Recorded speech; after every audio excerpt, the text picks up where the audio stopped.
YouTube, we should be there. What's up? Greetings. I gotta pull both of my chats up. Now that we're moving on all fronts. Let's get to the news. Trump-appointed prosecutor presented evidence to a federal grand jury today seeking an indictment on charges of mortgage fraud against LETITIA James. Oh, in Virginia. No shit. Heck yeah. I like it. Woo! New York Attorney General LETITIA James has been indicted on charges of mortgage fraud in Virginia by a grand jury. Eastern District, let's hope. Right in Alexandria, that would be fantastic for me. To my colleagues here at MSNBC, this bouncing ball is like the fastest bouncing ball ever. We've been monitoring this ever since we reported that a senior supervisor concluded there was no probable cause to bring this case to a grand jury, one of the lowest thresholds the Department of Justice has to meet. And instead, Lindsay Halligan, the interim U.S. attorney we heard today, had presented the evidence that she believes could lead to indicting LETITIA James today in a courtroom in Alexandria. We now have multiple sources telling us that Halligan presented this evidence, and we are now waiting, as our prosecutors in the Eastern District, to hear if the grand jury has decided to agree with those charges of mortgage fraud involving the New York Attorney General. Carol, if you don't know the answers to any of these questions, just brush me off here, but... Oh. I guess she didn't know the answers. God. Sorry, popping out my my chats here. All right, there's number 2. Good. Let's keep cooking. Hopefully sound's coming through okay. Looks all right on YouTube. Should be. All right, now that we've done that, I suppose we should roll back down beginning of the day here. Get a nice review for those just getting off of work.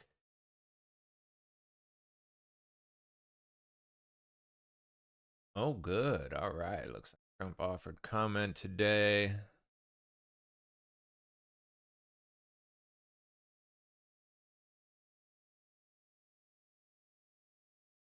Okie doke. I was saying the last night. Cool. Let's start right there. Chuck Schumer losing his shit on the Senate floor. Quote, Louisiana stands to lose the most if the ACA premium tax credits expire. According to that report, 85,000 Louisiana residents will lose health insurance. Many will see their premiums skyrocket. The average 60-year-old Louisiana couple making $85,000 a year would see insurance costs rise from $600 a month to $2,000 a month. Hear that, Mr. Speaker? That's your constituents. Good Americans in your own state will suffer the most if the ACA premiums expire. People will go bankrupt. People will get sick. People will die. All because the Speaker chose to keep the House on vacation rather than come to work and negotiate with Democrats to fix this health care crisis and end their Trump. Of course, by which they mean hand them every damn loser idiot thing they've ever wanted. Shut down. No, thank you. Not happening, Chuck. Painful. We urge Republicans to back away from.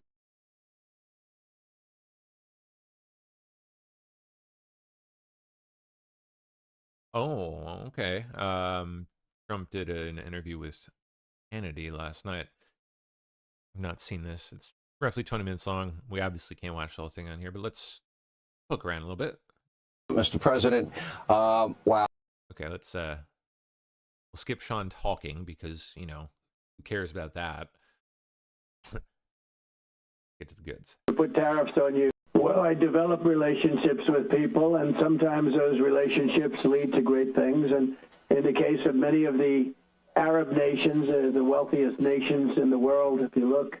Although with what we've done in the United States, I think we top everybody by a lot with the tariffs and all of that. But, having the ability to deal with trade, having the ability to use tariffs to help me make a point, the tariffs have brought peace to the world. I'm telling you, they brought peace to the world. And not only here, but with so many other deals. I've made 7 peace deals where countries were in many cases 30, 31 years, 135, 137 years. They've been fighting and millions of people being killed, and I brought peace. And I did it through, in not all cases, but probably in at least 5 of the 7. So this is indeed continuing to move forward, right? Today, what I've seen so far.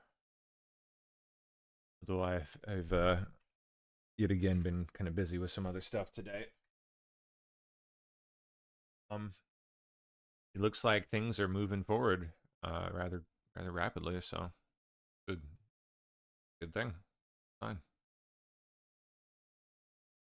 Let's skip forward a little bit. Maybe they move on to still talking about Middle East. On anything Middle East, but things are going to be. Don't do business with Russia if they're going to invade innocent countries. Ukraine? Okay. Well, just to go to the first part of your question, without tariffs, it's a different country. Tariffs have been used on us to take our wealth and to take tremendous amounts of our power away from us. Yep. They've been used against us by China, by Europe. If you look at the European Union, they use them very smartly against us, and that's not happening anymore. We've signed deals, and we've signed deals. It's not like anybody was forced. So we've signed deals, and the people that brought the lawsuit against us, that's before the Supreme Court, these are all foreign-related countries because all of a sudden they can't take advantage of the United States anymore because we are, and I'm not taking advantage of them, but billions and even trillions of dollars is pouring into our country. You see that. And we're a rich country again, and more importantly, we're a powerful country in terms of peace. I can create peace with tariffs. I'm using them for a lot of different reasons. If that power was taken away from the President of the United States, it would be a terrible, terrible day for our country. And I would say many of the things that I've done could be eradicated. And at this point, it would, especially it would be disastrous. Yeah. Hello everyone out there rolling in on YouTube, and of course everybody on D Live and Rumble and Vaughn. Sorry, trying to read through your comments. Thought there was yeah, Big Duke said, "Wow, when did you get your channel back?" Was it like maybe 10 days ago ish, week or 2, thereabouts.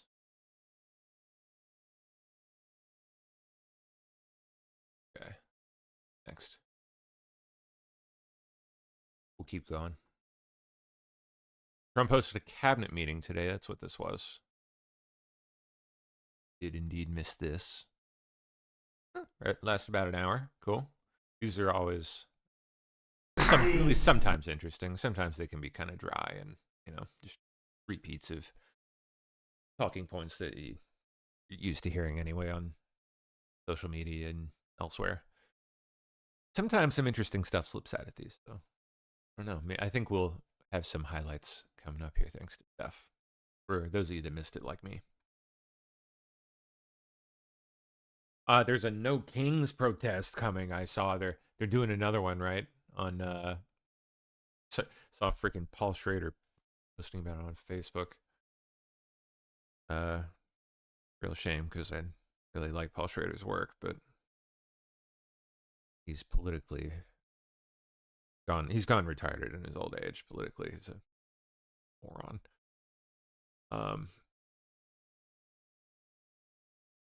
October 18th.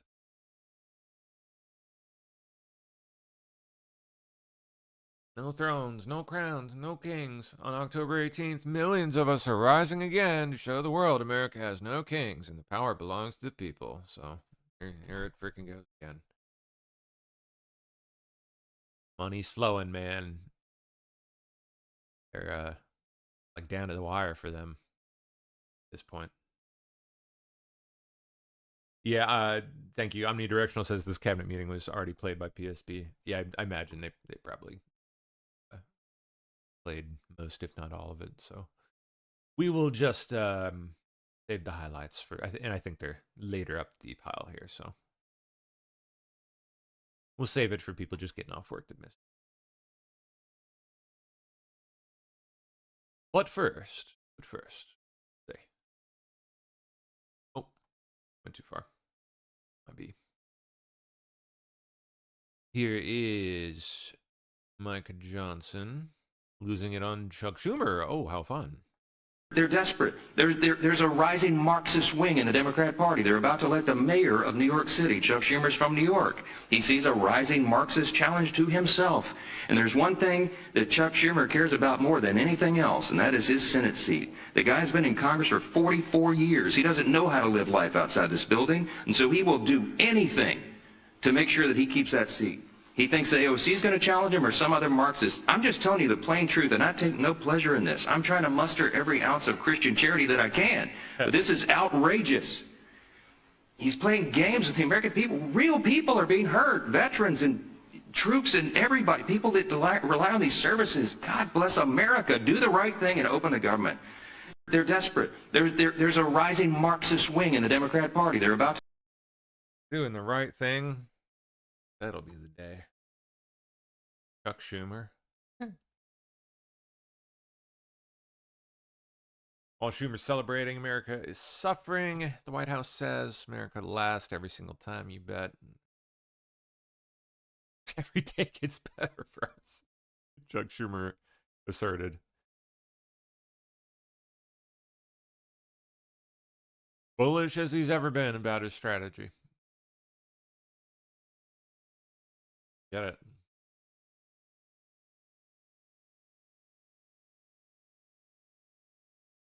I suppose someone like him really probably could be kind of that isolated from reality, depending on how inept he is with technology and social media, how much his team isolates him from the world.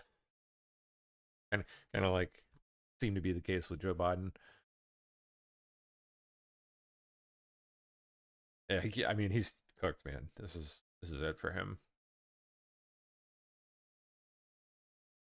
Federal judge in Illinois has blocked Trump admin authorities from using force against journalists in the Chicago area, including threats or arrest or riot control weapons.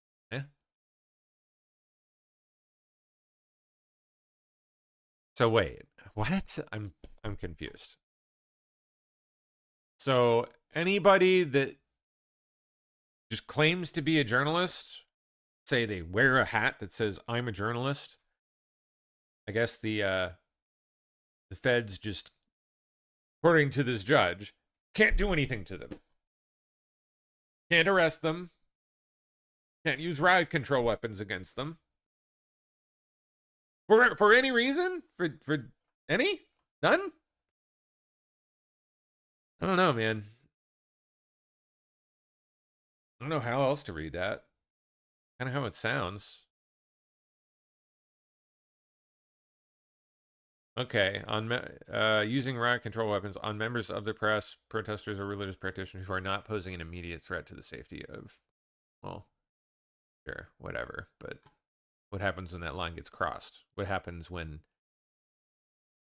all of a sudden they are posing an immediate threat to the safety of law enforcement officers or others? You know, perhaps the public.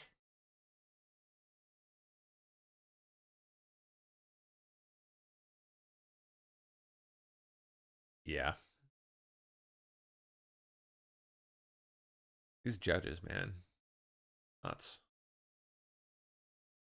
Trump praised FBI whistleblowers from January 6th. Saw this.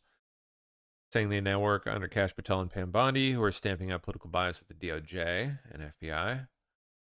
Read out the actual post here. To all the FBI agents who were forced by Chris Wray to go to the Capitol on the afternoon of January 6th, and then risk their careers to blow the whistle about the political bias and abuses they witnessed, I want to thank you for your courage and assure you that you now work for a director, Kash Patel, and an attorney general, Pam Bondi, who are stamping out political bias from the Bureau and DOJ, and making sure agents pursue criminals without regard to their political stripe. Just the evidence. Keep up the good work.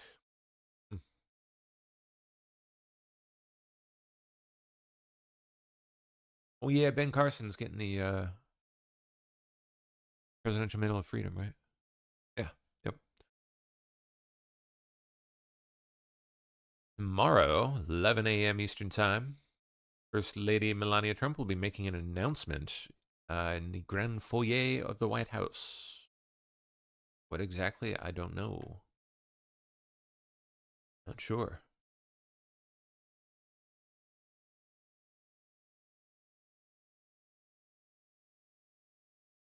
Oh, really? Well, this person says she has a documentary regarding the 20 days leading up to the 2025 inauguration coming out that she'll be promoting. I don't know where that's coming from, but if so, interesting.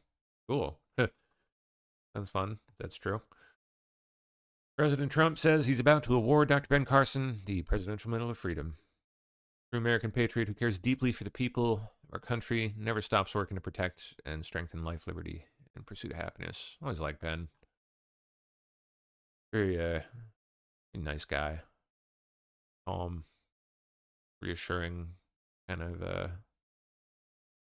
voice. He's a good man.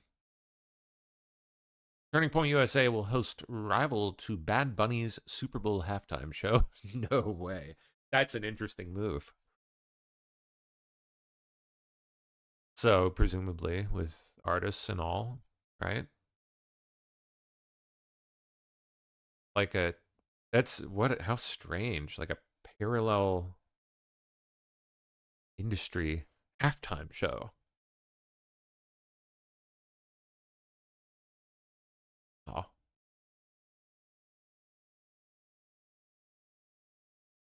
So it's, I guess, behind a paywall, unfortunately, but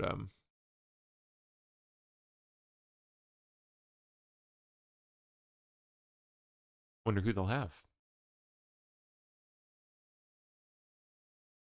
Oops. Oh, if this is the clip I'm thinking, it's nuts. Yep, Dan Goldman calling Trump a fascist and just all around spurging like a weirdo on live television. I can guarantee you, and you don't want to deal with that you are on the wrong side of history, because this president is authoritarian and he is a fascist. Yet here you are on national television saying these things without fear of any kind. Assassination-prep language. That is no, I'm sorry. There is violence. How absurd. Against Republicans. Inciting violence. Oh, wait. Hold on. Characterize the actions. Hold on a second. The anti-democratic I've had to say this a couple of this times. president is I've had to say this a consistently couple of taking, times including canceling the First Amendment. Don't yell at a lady. You don't want to deal with that. Misogynist. You are on the wrong side of history because... Dan, you got to calm down, buddy. I've had to say this a couple of times. This president is I've had to say this a consistently... couple of times. Did he just try to talk over a black woman? Including canceling... Oh, he did. He did try to talk over the black woman. No, Dan. Cardinal sin, my friend. Cardinal sin. You don't do that.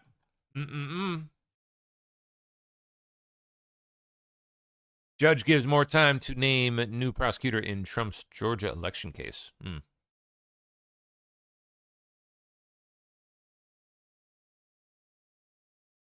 Okay. Pop this out. There. Georgia agency that recently took over the 2020 election interference criminal case against Trump and his allies won an extension Thursday to name a prosecutor to oversee the case. Yeah. Judge Scott McAfee gave the prosecuting attorney's counsel until November 14th to provide a name, a delay from his original 2-week deadline. But not as far as the PAC wanted. See where that ends up soon enough.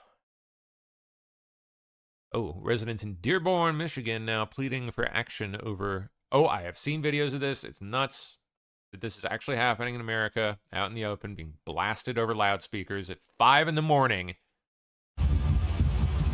We're in Dearborn. This is the call of prayer that goes off 5 times a day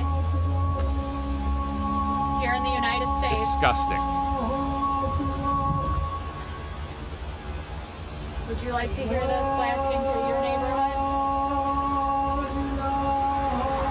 at 5 o'clock in the damn morning. No less, okay? To say nothing of the other 4 times a day they do it.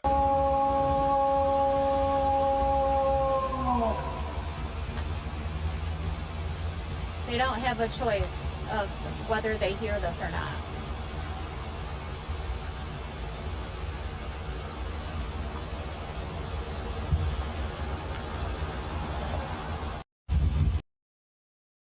Unreal.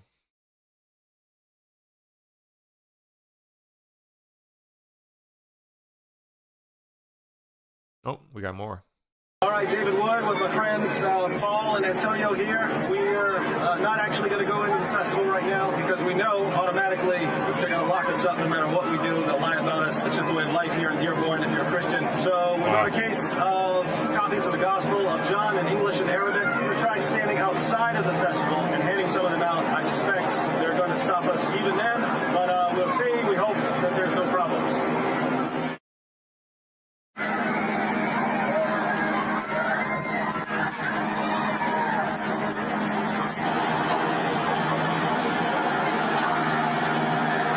Just like Look that. At this. They weren't here 3 minutes. Whoa. And whoa, whoa, whoa, whoa, whoa. And in come the brown shirts. Why, all white men, no less. How funny is that? Sad. By funny, I mean sad and pathetic. Yes, sir. I have to have you turn off the camera. Okay. Okay, and you're gonna have to log on. No. How about no? Okay, do I hand me the camera? No, I don't have to do that. Is this or is this not a public street, sir? It's a public road, public facing. No, he can't do that.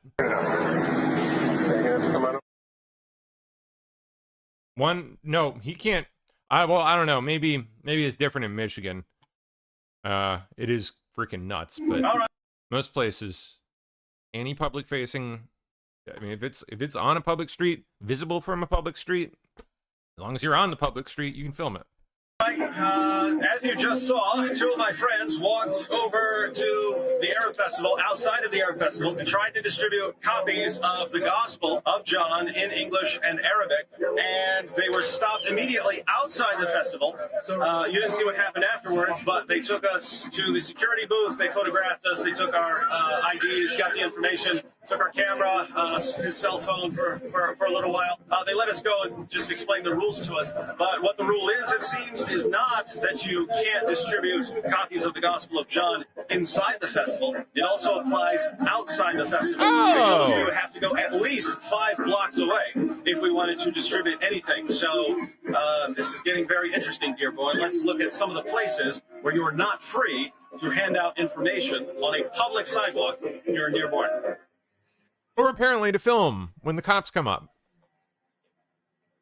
Hi, I'm on the corner of Kingsley and Warren, and I just want to say that I will be arrested in Dearborn, USA, on the corner of Kingsley and Warren if I hand this out.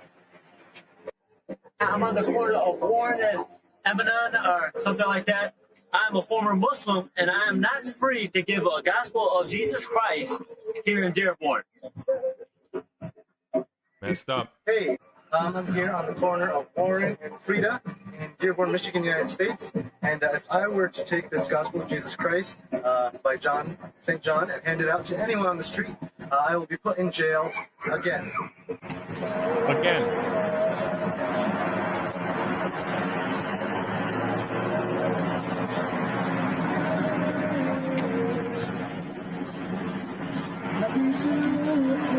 Well, now I'm about to... Any guesses on whether these fine people can hand out Qurans or other flyers on Muslim propaganda, etc., outside churches? Think there think there's any laws against that crap? Trillion miles away from the... And if there are, do you think they get stopped for it? Do you think they get actually applied? The Arab Festival on the corner of Warren and Wyoming. And if I walk a little bit past this intersection, I will finally have the freedom here on a public street in the United States of America to hand out a copy of the gospel. That's where I have to go.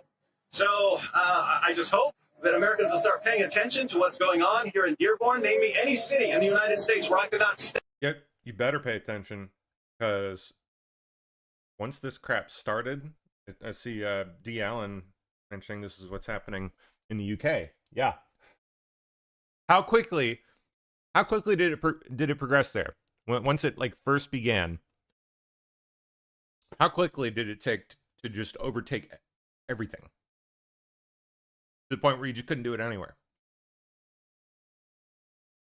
Stand on a public street outside the festival where I This could one's doing a burnout. not hand out information about my beliefs. You won't find one. But I hope you pay attention to what's going on in America, because something's not right here. They're doing these workarounds, which were, all for basic. They're implementing Sharia in a way that they could pass it off as they're not implementing Sharia. Now people are all of a sudden, hey, look, they got the prayer blasting over the call to prayer blasting over the loudspeaker. What's going on here? Is something going on in Dearborn? How come I can keep warning everyone 15, 16, 17 years ahead of time exactly what's going to happen, and then everyone's shocked when it happens? I'm not shocked. I'm shocked that it's taking this long for people to pay attention. Dearborn, Michigan is going to be most likely the next stop. That's going to be the next stop. And it won't just be me. It'll be the whole crew. David Wood, hopefully IP. IP's always really busy, but going to try to get IP to come. Maybe AP as well. Maybe John McCrae. We're going to get some folks vocab. We're going to come out there. How about naming it the Dearborn Again Tour? Hey. y'all nice with it with these names, man. I ain't going to hold you, man. Cook on, brother. God bless. I like that. The Dearborn Again Tour. Guys, like I said before, we don't have official date. Okay, that's it at the Dearborn footage. Crazy though. Nuts. To pick up groceries. I heard about this. Yep, Publix stores in Florida now allowing open carry. For those of you Floridians out there, I guess y'all just officially legalized open carry. What, like a couple weeks ago or something? A few weeks ago. And now Winn-Dixie, one of the other major stores down there, has said that they will not be permitting people to open carry in their stores. I guess part of the provisions of the state law in Florida is that. Okay, well, interesting. I'm in a directional said Florida had open carry in 1976. Well, something must have changed recently. To pick up groceries, you could see shoppers strapped, locked and loaded. Publix confirmed to us it will allow people to open carry inside its stores. We asked the shoppers in Hollywood how they felt about this. As long as you're not misusing it, I mean, I don't see a problem. Everybody have a right. Nobody just don't want to walk around with guns, but... It's been nearly 2 weeks since open carry has been ruled legal in Florida. And it's not anything goes. Statewide, there are still restrictions for people under 21. You can't be a felon, and private businesses can refuse it, like competitor Winn-Dixie. Its parent company told Local 10, "Our policy remains unchanged. We do not permit open carry of firearms inside our stores, but open carry doesn't mean you can make threats with a gun, point it at people, Guys, maybe just Publix is just changing their policy? Or act erratically." Publix says if that happens, they'll call the cops right away. Now, most people we've talked to said they haven't seen anyone openly carrying in public or in stores that allow it, like Publix. Now, we have reached out to other stores like Trader Joe's and Aldi to see what their policy is. We're waiting to hear back. I'm reporting from Hollywood, Jolina Esperto, Local 10 News.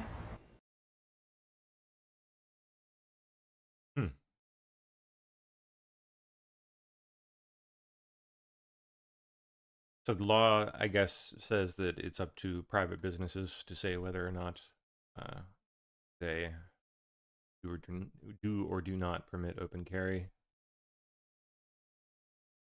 But Publix says, "Hey, okay, good for them." Trump officially proclaims next Monday, October 13th, as Columbus Day. Christopher Columbus obviously discovered the New World in 1492. He was a great Italian explorer. He sailed his 3 ships. He sailed the ocean blue. The Pinta and Santa Maria. Not going to rhyme it. Across the Atlantic Ocean and landed in what's today the Caribbean. But this is a particularly important holiday for Italian Americans who celebrate the legacy of Christopher Columbus and the innovation and explorer zeal that he represented. In other words, we're calling it Columbus Day. Yes. Christopher Columbus, obviously. There we go. Very simple. Short and sweet. All right, we'll just go for the goods here. Get the boring stuff. Well, this is on the Middle East. Let's hear that. You know, last night we reached a momentous breakthrough in the Middle East, something that people said was never going to be done. We ended the war in Gaza and really, on a much bigger basis, created peace. And I think it's going to be a lasting peace, hopefully an everlasting peace. Peace in the Middle East. We secured the release of all of the remaining hostages, and they should be released on Monday or Tuesday. Getting them is a complicated process. I'd rather not tell you what they have to do to get them. There are places you don't want to be, but we are getting the hostages back on Tuesday, Monday or Tuesday. And that'll be a day of joy. I'm going to try and make a trip over. We're going to try and get over there. And we're working on the timing, the exact timing. We're going to go to Egypt, where we'll have a signing, an additional signing. We've already had a signing representing me, but we're going to have an official signing. Okay, so seems to be still planning to go to the Middle East this weekend, I guess. So we're here this morning for a cabinet meeting as my administration continues to deliver for the American people, despite the radical left lunatics that shut down our government. You have Democrats that they've lost their way. They have no leadership. We don't even know who to deal with over there. At least they know who to deal with. We have no idea who we're dealing with over there.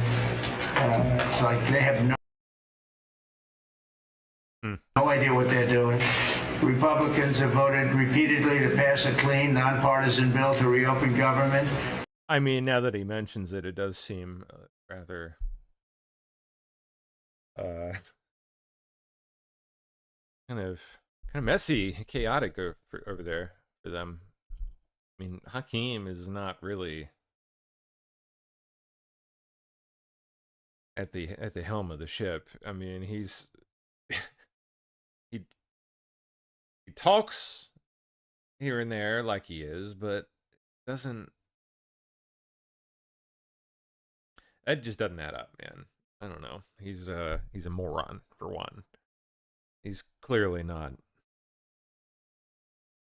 actually taking things in any specific direction. He's a mouthpiece. Schumer, I don't think he's really taking the lead either. He seems to me to be being managed somehow. He's clearly oblivious to certain things about public opinion. Who is steering the ship? At the same funding levels, we're not going to do anything only good for healthcare. We're really, I think, become the party of good healthcare. Probably the same people that steered the Biden White House.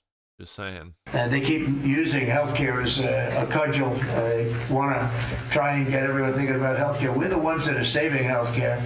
So we're here.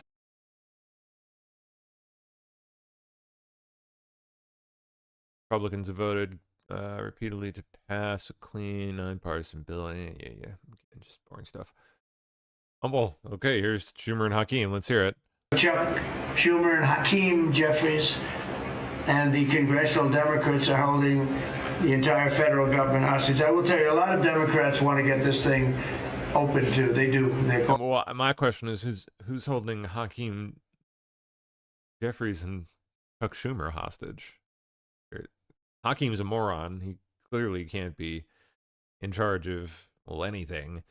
All controlling us, and they just want. And Chuck is just obviously just not. He's not. He's an idiot too in his own way. To get it open, and all we're doing is saying, just play the same thing until we get it straight.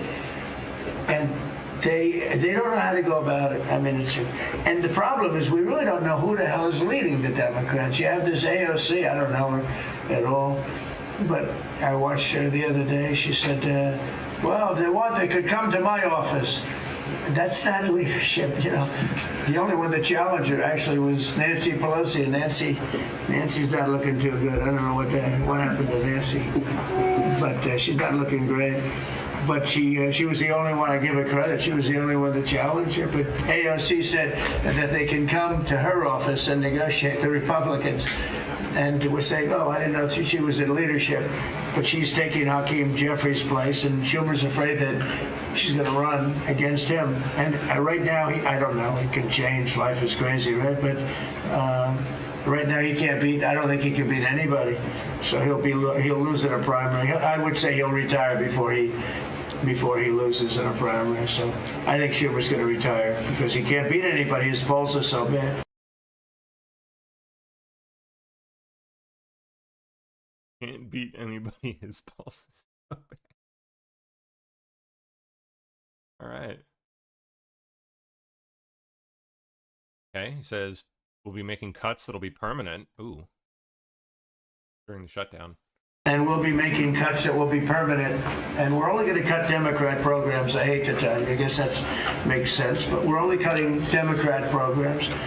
But we're going to start that. And we have Russell can talk to you about it if he wants to. But we'll be cutting some very popular Democrat programs that aren't popular with Republicans, frankly, because that's the way it works. They wanted to do this. So we'll give them a little taste of their own medicine. And we'll be making. All right. That's good. Good to hear.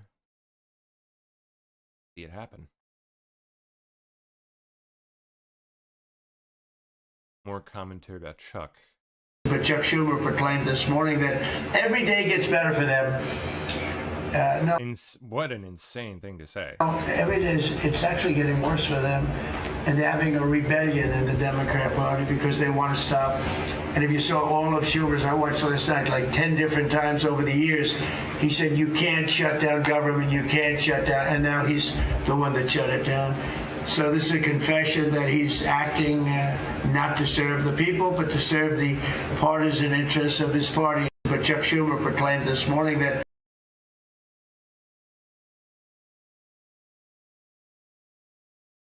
he's, I don't know, like, I don't know how else to take that other than to think he's being shielded by whoever his team is. He must be like a complete moron when it comes to using technology of any kind. Can't figure out how to look this stuff up himself, and he's just they're like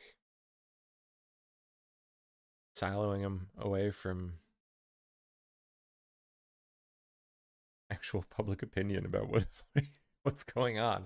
It just, like, I don't know how else to take it.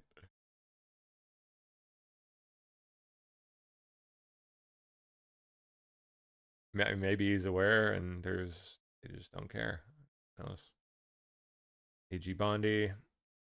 Despite the Democrat shutdown of our government, our law enforcement officers are out there working without paychecks, round the clock, to keep and make America safe. Secretary Hegseth and I were recently in Memphis. We had 1,100 law enforcement officers in one room with us. The Memphis PD, they were the happiest to see us, don't you think, Secretary Hegseth, of anyone? We had ATF, DEA, FBI, U.S. Marshals. I'm not sure if our park police were there. We had Treasury, Secretary Bessent, and of course we had Secretary Nones, Homeland Security, all working together with the Guard. They were so happy to have us there. We've been making arrests left and right. So far we made 562 arrests and seized 144 illegal guns just in the short time we've been in Memphis. And many of these people are career criminals. And when you take them out of a place, your crime rate just goes down. These people commit crimes every single day. They're sick. and we're taking them out. In some cases, we're bringing them back to their countries where Biden allowed, with the stupid open borders that we had in our country, to come in, but they're being brought back to other places, or they're being put in jail, but they're career criminals. President Trump, last night alone, we made 91 arrests, 19 firearms off the streets, and one was a warrant for a homicide, and 4 sex offenders who had active warrants. One was a sex offender on a child.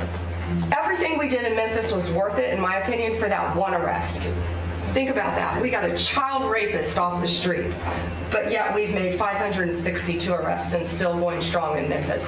Just what we did in D.C. But it's because it's all of us. It's a team working for you to make America safe, all together, round the clock. Thank you, Pam. You're doing a great job. And despite the Democrats.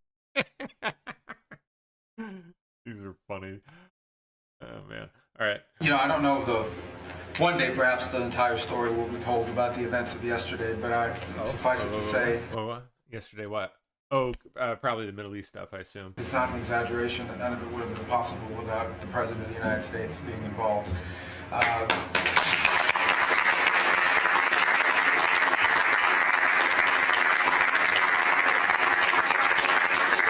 It really began with your trip to the Middle East, where these relationships were forged with partners in the region. Personal relationships, close relationships that created the foundation where all this was possible. Where I think this really took a turn. Remember, a month ago, no one thought this was possible. You know, I don't know if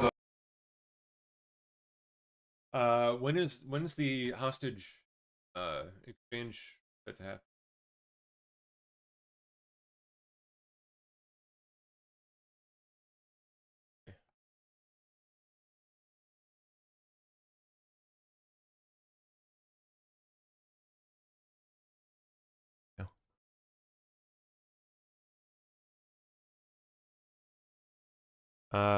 Yeah, it's right. It was supposed to occur within 72 hours. Expected to occur within 72 hours. Cabinet vote. Excuse me, and the vote is scheduled for today, so the exchange will have to be by the end of the weekend. And he's visiting this weekend, right? So Rock and Roll says Monday or Tuesday. Omnidirectional says Monday. Yep. So I wonder that'll be the big moment, I think. You know, whether or not this is gonna stick. Like if they give up all their hostages, that's it. Like, it's over. I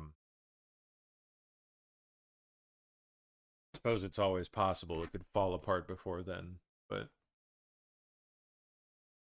I don't know. I think it's looking like this is it. We'll see.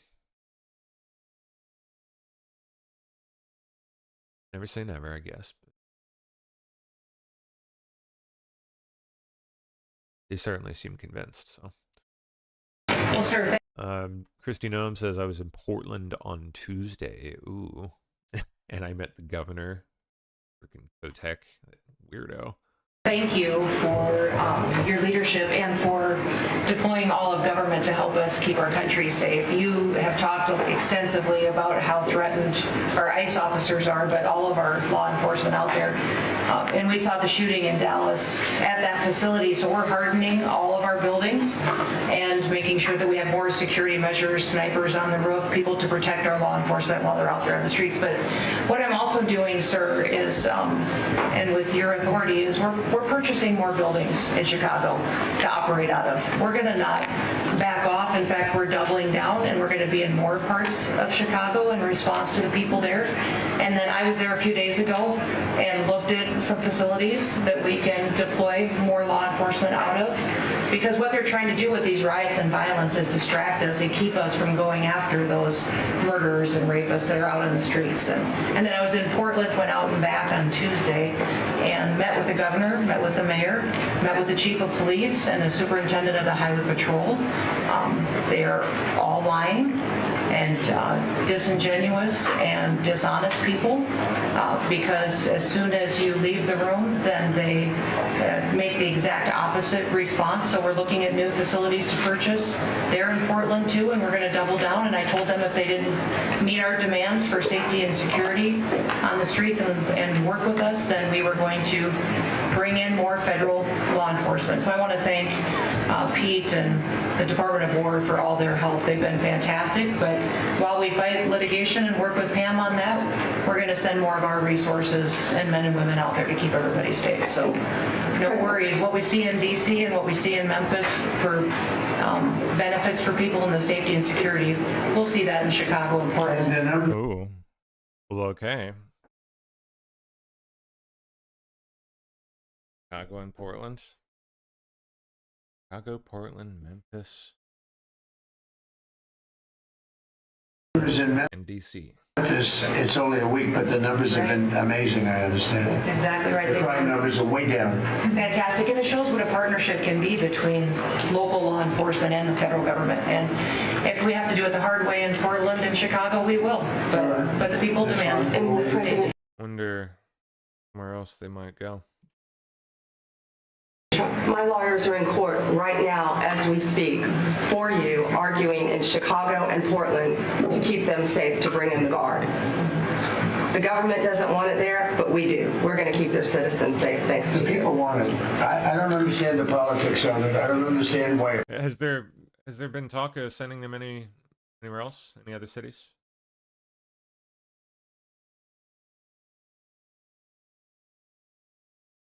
Vegas or something? New York? Pritzker's trying to protect people that are They're more scared of the anarchists that are on the street and the politics of it than they are of doing the right thing. I think they're afraid. Yeah, I think they're threatened. They don't tell us, but I think Pritzker's threatened by people because there's no other reason that. Well, he's a small, sad little man, so. This could be possible that they don't want to have a safe Chicago, and we can solve the problem very quickly. And we're doing that anyway, regardless of if he doesn't want it or if he does want it. We're doing it anyways. We're doing it. That's great. Hi, Connie Pitts. Good to see you out there. YouTube. Connie says, "Hi guys, long time no see." Indeed. Hello again. Doug Burgum to the president. Those two things that you're standing on, both economic power and military power, allow these negotiations to go forward. Speaking of the Middle East negotiations. More from Rubio, okay. Well, he's kind of the point man on this, so let's hear it. You know, I don't know one day perhaps the entire story will be told about the events of yesterday, but suffice it to say, it's not an exaggeration that none of it would have been possible without the President of the United States being involved.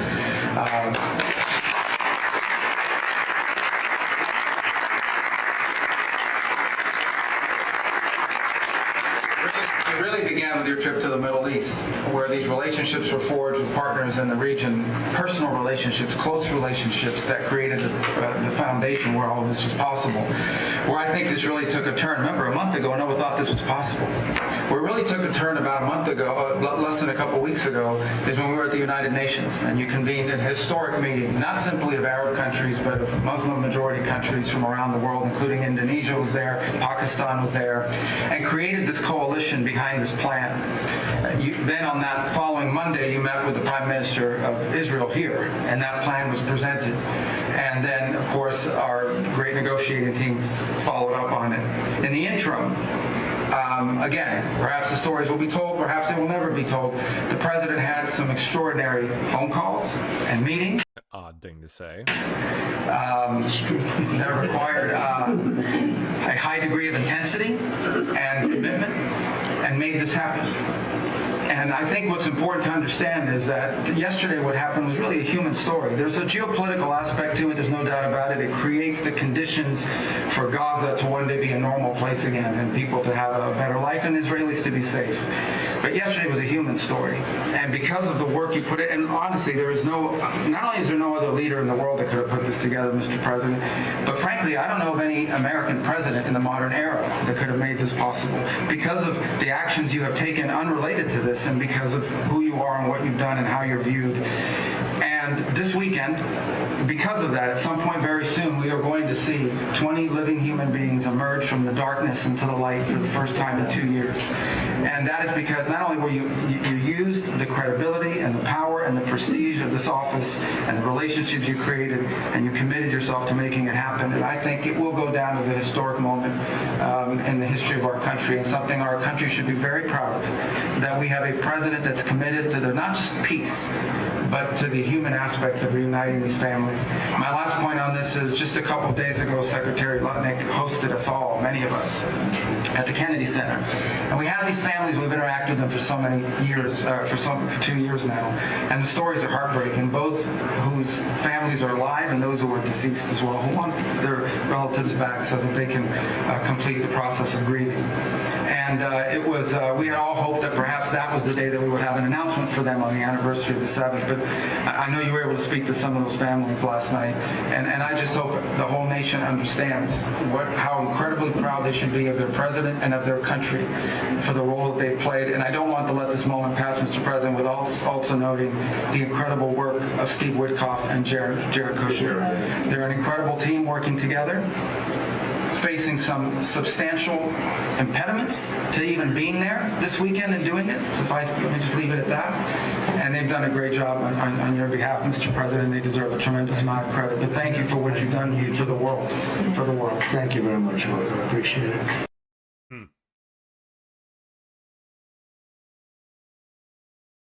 Sorry. Interesting. He named our Kushner there. Didn't know Kushner was mixed up in this time around. Witkoff, of course, but Kushner, huh? We'll see what happens. See how it goes. This Hegseth now? Mr. President, you're exactly right. At the War Department, recruitment numbers, yeah. You don't get peace without strength. And our job is to be the strength part of the equation and deliver that when necessary, as you demonstrated with your Order of Midnight Hammer. The entire world saw. And I just want to echo what Marco said. It is a personal honor to be able to witness the way you lead and negotiate. I wish people had a full understanding of what that looks like. That historic nature. A lot of us vets, the Vice President, Tulsi, Lee, Doug, probably after decades of war and the chaos that was unleashed through reckless and foolish American policies, never thought this kind of peace would be possible. Yet, with your strength, with your ability to wield trade negotiations, personal relationships, to open up that opportunity is truly historic on the world stage. And it creates a whole number of other cascading effects. And watching Marco and the Vice President and Steve and Jared.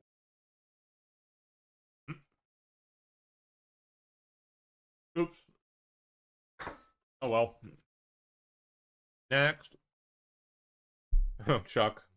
Mr. President, first of all, congratulations on yesterday. It was a big day. To Marco, to Susie, to the entire team, but in particular, viewing it from this perspective where for months the fake news media attacked you, attacked the entire team, attacked your approach. The definition of insanity is to do the same thing again and again, expecting a different result.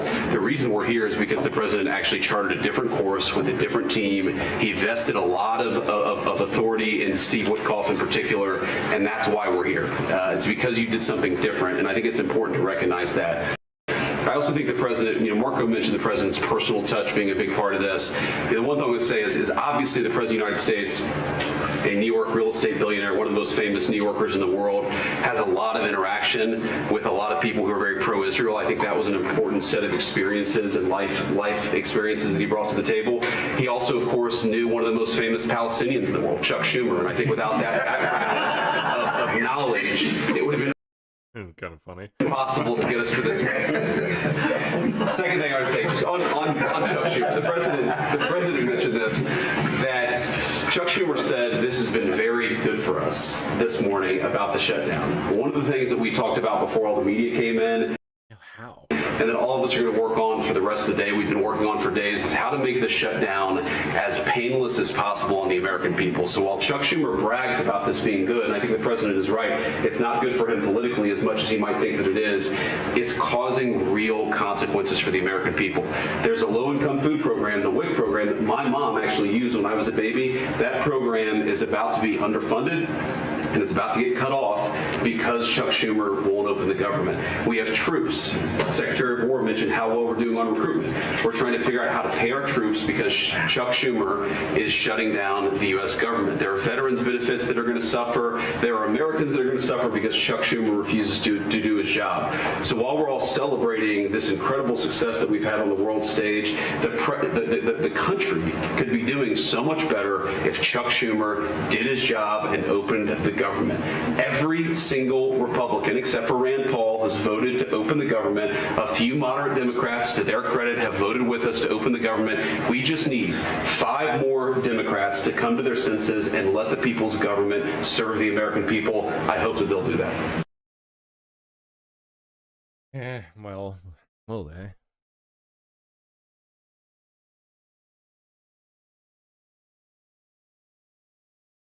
How long has it been now, officially? How many days? Anyone? When did it start? What was it? What was the first day?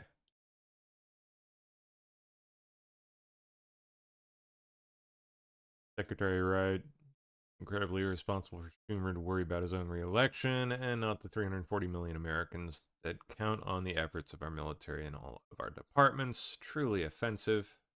Indeed. Yeah, when did it start?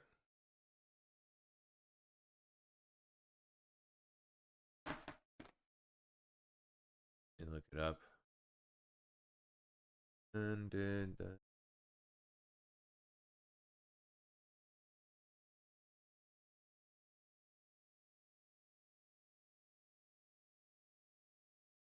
here's a time. Very nice. Was it the 7th? Oh no, the 1st. There you go.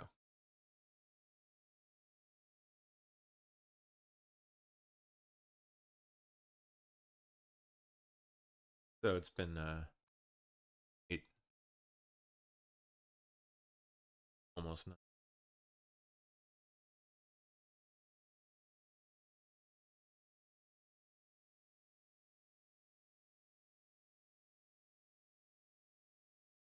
Okay, Kennedy up next. 4 minutes and 20 seconds. Why not? Mr. President, I'm glad you're getting bipartisan accolades on the Mideast peace agreement. You should also get bipartisan accolades on the MFN agreement. It is an historic agreement that's going to benefit every hardworking American. It's going to lower the price of drugs for every American. By the time this administration is over, we will have 95% of the drugs in this country will be the lowest price in the world. It immediately begins to affect Medicaid, Medicare, Social Security, the other government programs. I remember when I went through the confirmation process, and the principal preoccupation of the Democrats during that process was whether I would continue the IRA negotiations on drugs. The Democrats negotiated 10 drugs. I'm supposed to negotiate every year 15. The 10 that they negotiated, they claimed to get a 22% reduction, but it was a lie. It was 22%. Oh, there's another old face I see out there. Hello, hello. MR762A1. Hello. Good to see you. Does Radix ever join you? She does her show on Monday. But I mean, yeah, you'll see her walking down here every so often. She's around this time usually busy, like she's up there eating or, you know, sometimes still working depending on what day it is. But yeah, you will absolutely see her around if you hang out. Oh, let's see. We'll move on from Kennedy. Here's Trump talking more about maybe this upcoming Middle East trip. Let's see. Oh. Well, they asked me to speak at the Knesset, and I've agreed to. If they would like me to, I will do it. Police possibly speaking at Israeli Knesset, like their parliament, right? It's the first time a president has ever done that, so that makes it very interesting, right? Interesting, indeed. Yeah. But yeah, so I will do it if they want me to. They have asked me to do it. Well, they asked me to speak at the Knesset, and I've agreed. Hello, Brenda. Brenda on YouTube. See you out there. Good to see you. Hello, hello. You too, Connie. Good to see you.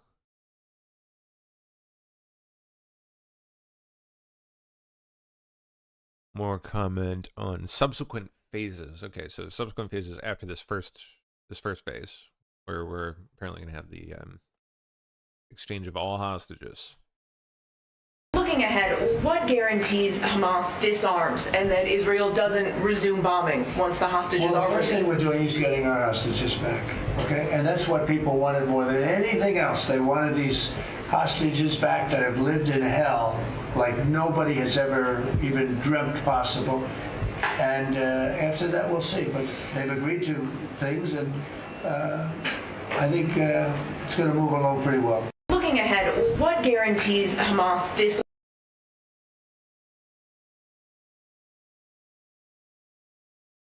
Okay, Brooke Rollins. At the end of Trump 1.0, we had an ag trade surplus. When we came back from for Trump 2.0, it was a $50 billion ag deficit. That's nuts. I mean, whoa. Cost of inputs for our farmers increased on average. I want to hear this one. Let's hear it. Here's what everyone has to understand. The farm economy is in a very uncertain time. But that isn't because of the current trade negotiations, although certainly the China part is part of that. But we inherited a slew of issues. First of all, as the president said, when we left Trump 1, we had an agriculture trade surplus. When we came back for Trump 2, it was a $50 billion ag deficit. That isn't everything. That's just agriculture. The second part is the cost of inputs for our farmers increased on average between 30 and 38%, but that includes fertilizer, it includes fuel, it includes interest rates, it includes labor. All of this came about under Joe Biden, a 47% increase in the cost of labor that now Secretary Chavez-DeRimmer and Noam and I are working on. Fuel is coming down, thank you. Interest rates, thankfully, are coming down. A 73% increase in interest rates for our farmers. They couldn't get loans to make sure that they could move forward. So that's all really, really important. And I think we have to realize what the president's commitment is this, that we're moving into an era of rural prosperity, of a golden age for our farmers in rural America. The trade renegotiations and the trade realignment that Jameson and Scott and Howard have led with the president's leadership is unlike anything that's happened in the history of our country. And those that will benefit the most are the original Americans, our farmers and our ranchers. The president has committed, if we need a bridge, he has talked about that to get us from the Biden years to the new Trump era. That's what we're working on every day. We've got to get the government reopened so that we can move forward on that. And once we do, we'll be able to move out a significant program to help our farmers. Long term, we have to change this hamster wheel of government. We've got to ensure that the farmers have the market to sell, and it's a national security issue and onshoring a lot of the food as well.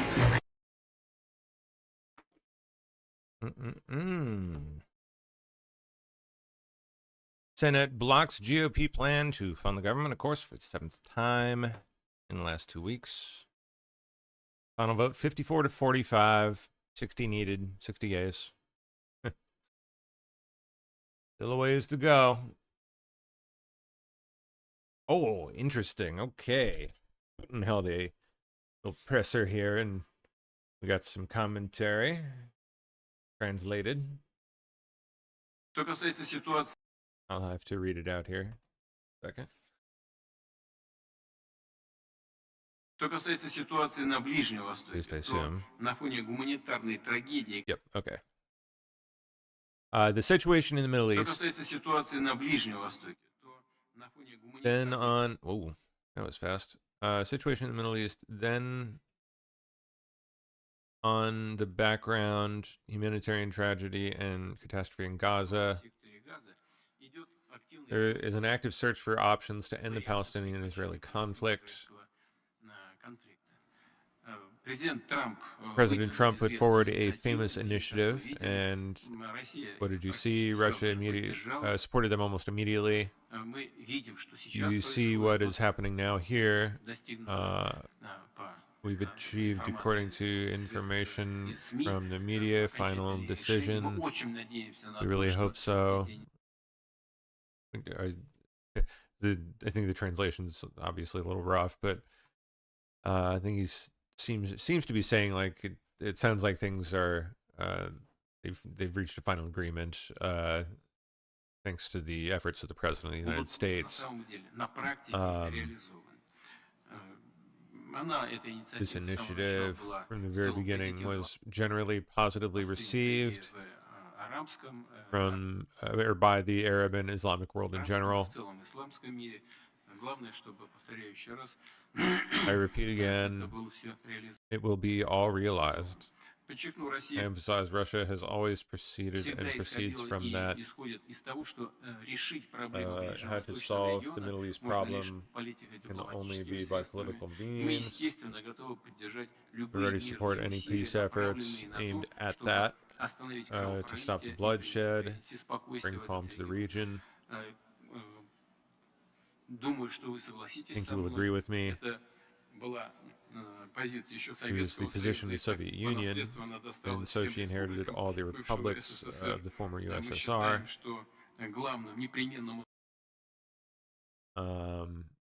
We believe what main indispensable condition for long-term stabilization and resolution of all issues related to this difficult problem. The main condition is that is the creation of an independent Palestinian state. Okay, that's the end of the clip. Translation was kind of, but I mean, I think I more or less got the point. Rosie O'Donnell on Trump. Oh, I heard she had a bit of a melty, a little public meltdown. Let's see. Do you hate anyone more than you hate Donald Trump? No. Why do you hate him so much? Well, he's a liar and a fraud and a fake. And it wasn't on this. I think it was on a different podcast interview or something that I saw. If you grew up in New York, you knew that. You know, he never could get on the Forbes richest men in the world list because they couldn't quantify his income because he's such a liar. And then, boy, they did such a good job covering up her herpes. Mark Burnett. Wow. Gives him this whole you can kind of still see it. Entire show. A little bit up. And sold it as makeup did good though. Truth when it was fiction. And America believed it. Donald Trump famously has lots of nicknames for people. I mean, he calls, Kim Jong-un the Rocket Man, for example. He fancies himself as a chance for the Nobel Peace Prize. Which is delusional and probably frontal temporal lobe dementia. Whereas you, on the other hand, Rosie, what would that be again? What nickname would you give him? Delusional Don. I thought it might be something more imaginative than that. Oh, I'm sorry. Retard Rosie. There's so many that people have done that are so good. Listen, I don't really go for trying to nickname someone. I try to shame him for who he is and what he is with facts. And that's what makes him so crazy. He's been threatening for 20 years to sue me. You can't sue someone who tells the truth about you.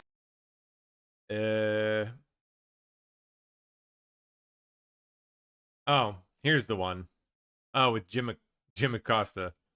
One person standing in the way of us all figuring out why his name appears multiple times in the Epstein files. We still don't know why his name appears multiple times. Look at that herpy. Look at that herpy.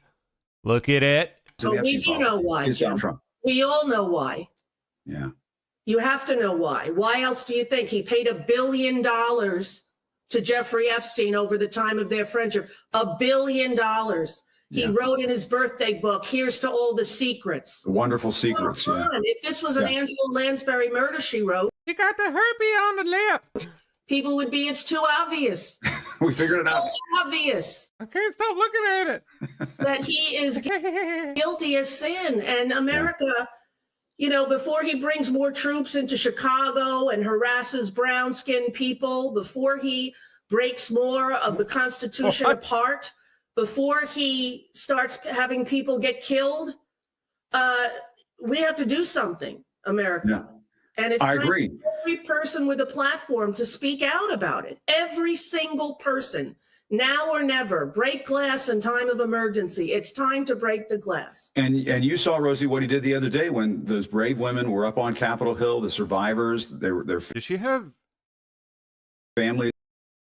Did she have small jars of popcorn behind her, like miniature jars of popcorn? They were all speaking out. At the same time, Donald Trump is saying it's a Democratic hoax. How dare he, Jim? Yeah. How dare he? For every child that was ever raped by a grown man, how dare he? Oh my good gracious. How dare he? We are mighty. She goes on to claim that Trump paid $1 billion to Jeffrey Epstein. Even Snopes says that's bullshit. So obvious he's guilty. Our president's a serial pedo rapist. Even Washington Post reported no evidence of such. Do you think Trump will or should sue? I don't know. I don't know that I would. She's like a crazy STD brain infested wackadoo who has clearly reached the end of her rope, you know, no hope of any career ever coming back. I mean, just look at her. It's almost just sad. Like that would be like, it would almost be mean. It'd be mean to go after her.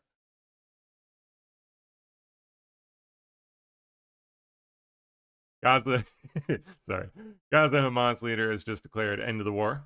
Crossing the wire moments ago, Gaza Hamas chief says we declare an end to the war today and the start of a permanent ceasefire. Apparently, along with that, they're going to open the Rafah crossing in both directions. I mean, Mr. Ambassador, there's a lot of promise in what we've been hearing in the last 24 hours, but Hamas does not have a good track record of living up to a lot of their commitments. I mean, they're basically signing on to their demise. And I would hazard a guess that there are some people within the remaining Hamas organization who are saying, why are you doing this? Well, you know, again, they have no choice. It's a question of getting, giving up the hostages, ending this conflict. Look, if you take a helicopter over this region right now, there's no doubt who won the war. It's crossing the wire. I'm just the ambassador to Israel, this ambassador.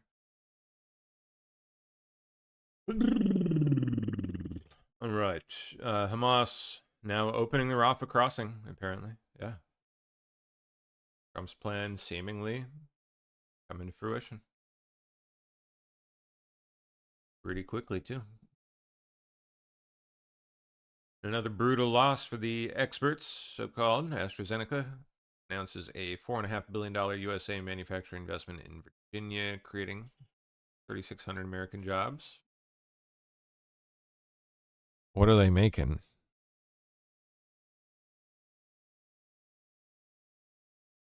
Hamas declares end of war in Gaza. Happy to Says it will open the Rafah crossing. Announce that we have reached a deal for ceasefire to put an end to the aggression and also to proceed to a permanent ceasefire and the withdrawal of the army and to allow the aid to enter to Gaza and to open the Rafah crossing from both sides. Happy to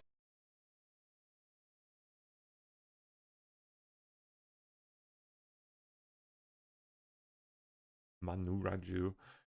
Shut down day 9. House out of session, Senate stuck, leaders not talking. No surprise there.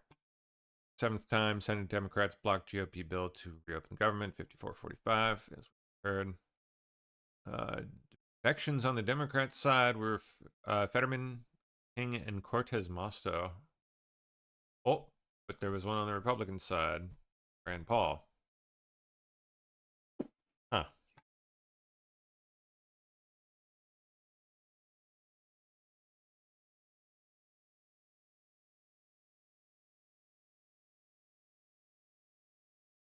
Trump also participated in a bilateral meeting with President of Republic of Finland today.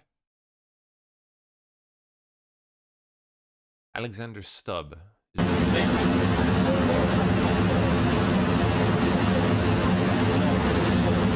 President Trump, sir, you've got peace in Gaza, possibly. How about peace in Ukraine, sir? What do you think the chances are of Putin wanting peace right now?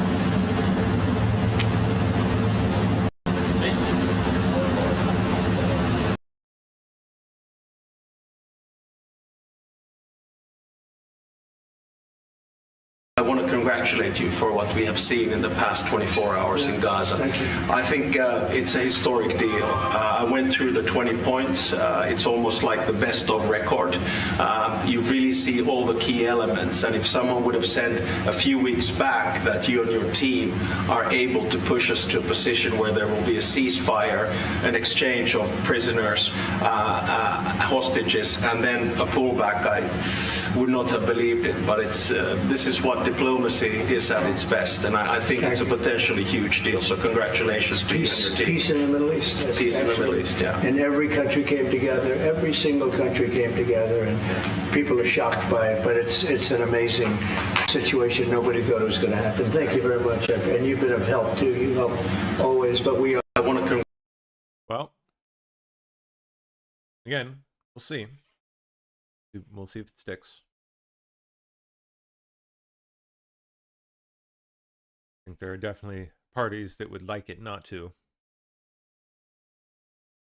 Parties in Israel that would like it not to. And the other side probably as well, of course. Not to mention various parties across the world that would like to see this continue for a number of reasons. A lot working against it.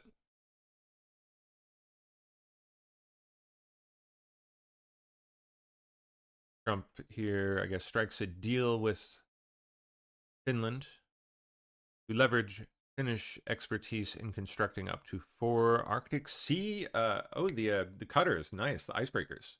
We need these ships very badly because we have a lot of territory. It's going to be a great partnership. I was with you, and those things are pretty neat, man. Ended up meeting you and knowing you, and I heard about Finland and their icebreakers, and I said, do me a favor, would you have your people take a look at what these people are doing? And it came out that just as I thought, they had no idea what they were doing. And we got involved, and we ended up, we need these ships very badly because we have a lot of territory, more than anybody. And so I'm very honored to have this deal, and thank you very much. It's going to be great. It's going to be a great partnership. I was... I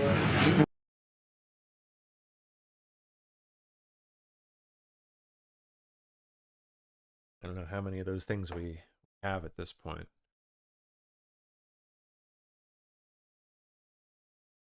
But sounds like they'll be increasingly crucial as we move forward. A lot of resources could be accessed. I was... Next one. The hostages were... on the hostages here. Hostages will be coming back Monday or Tuesday. There it is. Coming back Monday or Tuesday. I'll probably be there. I hope to be there. Okay, so he will apparently still be... That was kind of... It was my question earlier, like, was he going to remain in the area until this is... like, because this is like the major hurdle, right? To see whether or not this is, something that could stick. Whether or not the prisoner exchange goes through on both sides. And we're planning on leaving sometime Sunday. And I look forward to it. And everybody, I see is celebrating in Israel, but they're celebrating I don't in know. many He other said he's going to leave Sunday now. Not sure. countries too. A lot of the Muslim and Does he mean leave to go there, or Arab countries, they're celebrating. Everybody's celebrating. Everybody loves the deal. So it's a great honor to have been working on it. And as you know, it's all finalized and done. We've had a lot of terrifically talented people. We've had tremendous support from UAE, Saudi Arabia. Qatar has been unbelievable. Egypt, as you know, and Jordan. Indonesia. I mean, I don't want to leave anybody out. Just so many different countries. It's been incredible. Nobody's seen anything like it. So I think in a year from now, it's going to be great. The hostages will be coming back.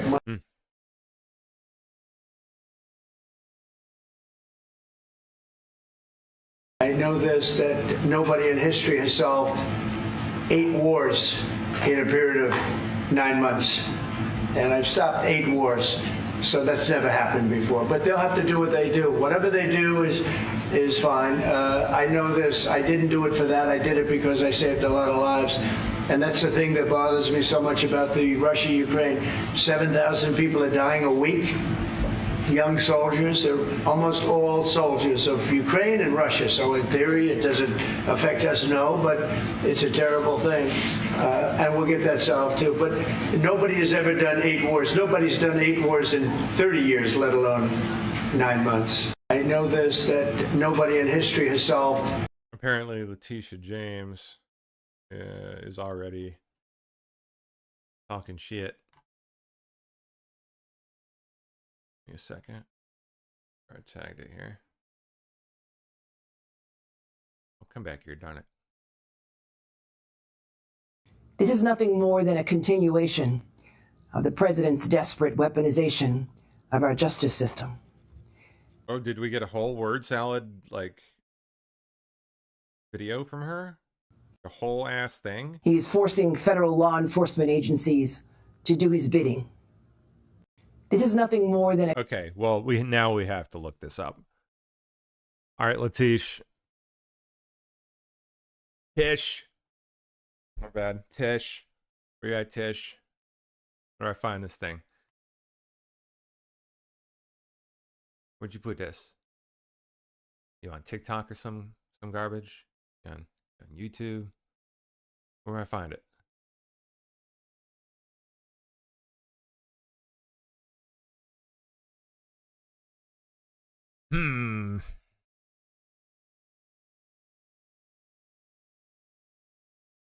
My message is...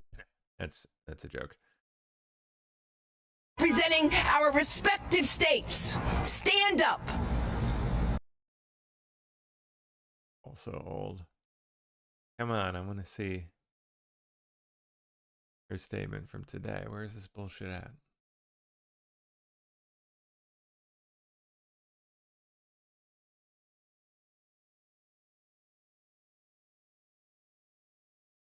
Idea. That simple but fundamental pillar of our democracy, that the rule of law applies to all of us, equally, fairly, and justly. That's... I don't know. Could have been pulled from an old video, maybe.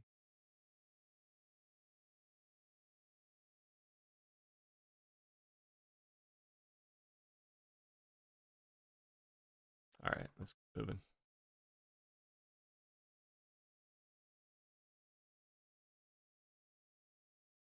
He's doing nothing. Exactly. Obama got a prize. He didn't even know what he got. He got elected, and they gave it to Obama for doing absolutely nothing but destroying our country.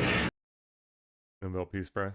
No, he was not a good president. The worst president was Sleepy Joe Biden. Yep. But Obama was not a good president. Are you going to do something with the I'm sorry, what? Could you say that one more time in maybe something kind of like English? How many months after he won the election, then they gave the Peace Prize, right? It was right afterwards. something with the Hezbollah? Are you going to do something with the Hezbollah? Are you going to do something with the Hezbollah? Huh? Prize. How No idea. many months after he won the election, then they gave the Peace Prize, right? It was right after he was elected. My election was a much more important election. Way less. Doing nothing. I'm meeting with the troops, and I'm also going to do All right, he's doing his physical tomorrow, and then he's apparently going to the Middle East. sort of semi-annual physical, which I do, and I think I'm in great shape, but I'll let you know. But I have no difficulty thus far. Is there wood around here? I'll knock on. No difficulty. Physically, I feel very good. Mentally, I feel very good. You know, I did about 6-7 months ago. I do physicals. I like to, when I'm around, I like to check always early, always be early. It's a lesson for a lot of people. But I also did a cognitive exam, which is always very risky because if I didn't do well, you'd be the first to be blaring it. And I had a perfect score.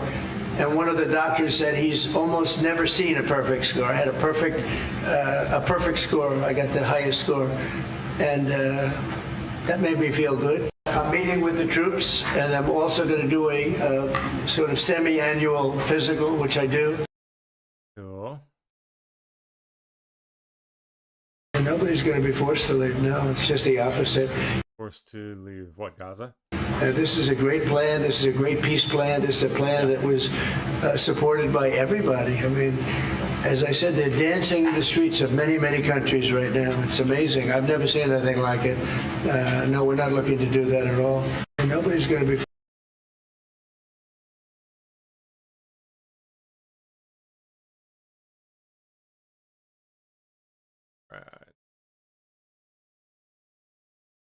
What's your message to some of these families tonight facing missed paychecks, potential layoffs, and missed benefits due to the shutdown? Yeah, I blame the Democrats. They ought to call their local Democrat representative, whether it's a senator or a congressman, and it's their fault. I mean, they admit it's their fault. They campaigned on the fact that they'd never shut down the country, but they want to shut it down. And, you know, we have the greatest economy. We're the hottest country in the world right now. I think you'd admit that. The hottest country. We went from a dead country a year ago to the hottest country in the world. So I think they probably don't like that. But we're doing great. I mean, we're doing great. I would say my message is call your local representative, congressman or senator, and tell them to get on the ball. The Democrats have caused this problem. What's your message to some of these families? Oh, here's idiot Hakeem. Yesterday, Obama. Leader Schumer indicated that the longer this goes on, this is better for the Democrats. Do you believe, as Republicans suggest, that that's a calloused remark, that this is kind of a scorekeeping going on here? On the steps. House and Senate Democrats have been completely aligned. Yesterday. Yeah. That's what if. What?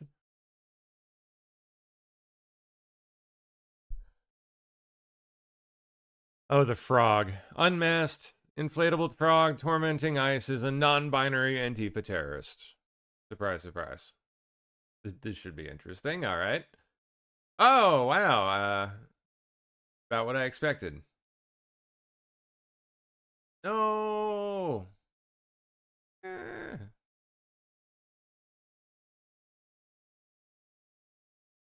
Oh, come on. All this.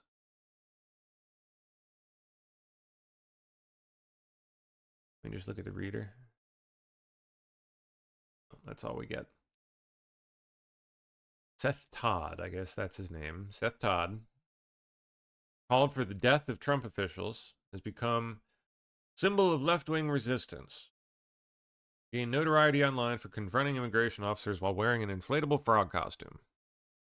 Which is basically, like, the purpose is mainly to, well, A, conceal identity, and B, protect them from getting sprayed in the face with, you know, bear spray and the like. Probably does a decent job of protecting against the rubber bullet things, the little paintballs.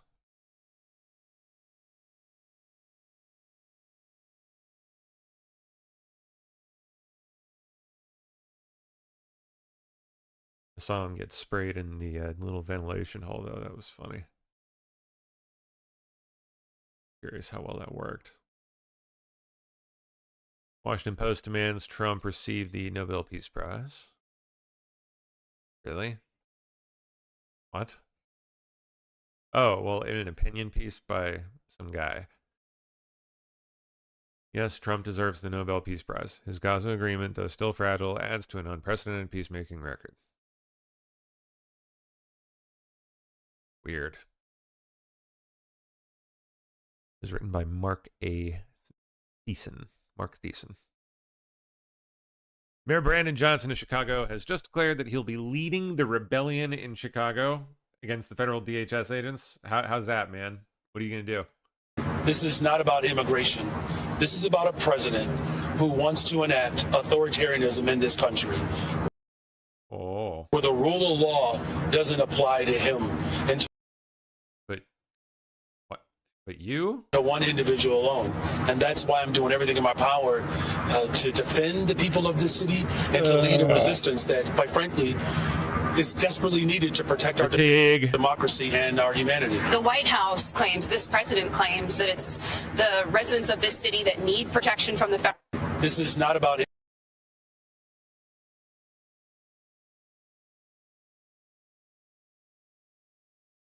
Like he's trying. Like he's trying to do it. FBI sacks 2 agents who worked for Jack Smith. Okay, good. Little by little, they keep trimming the fat out. Oh, it's freaking slow though. Like, good golly. I think they would be at least a little bit faster getting rid of some of these people. Then again, I don't know. It's easy to say that from the outside looking in. Imagine in a lot of cases, evidence of wrongdoing was probably hidden and or destroyed, so they had to go about alternative methods of finding it, or looking in maybe places where it somehow could have been hidden away. Takes time, I suppose. Wish we would build in a little better, you know.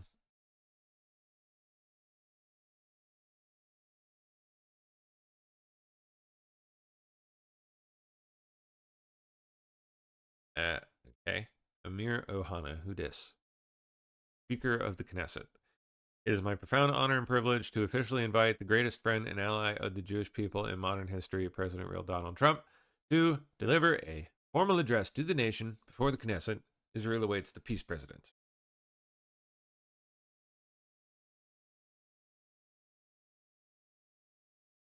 Federal grand jury in the meeting in the Eastern District of Virginia is, yes, indeed, charging Letitia James, and bet your ass it happened.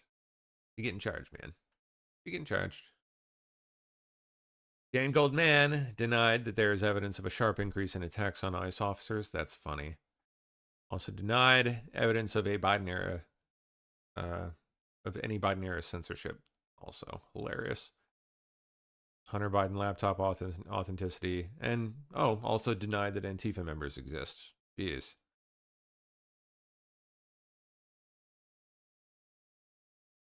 Yeah, Goldman's a real piece of work. One of the worst. Massive projections of American and Israeli flags illuminated the walls of the old city.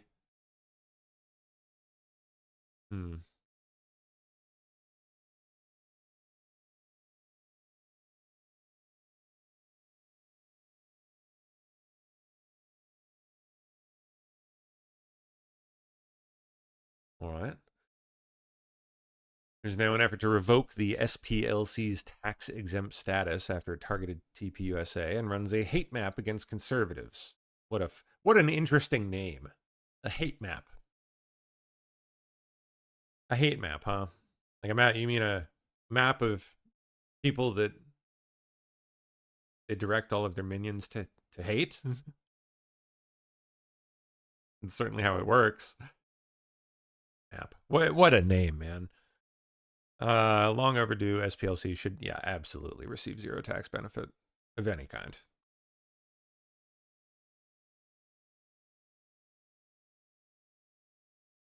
National Guardsmen are now on the ground outside of the Broadview ICE facility near Chicago. Hey, awesome. Good. Clean it up. Texas to work on your fucking meeting score! Yeah.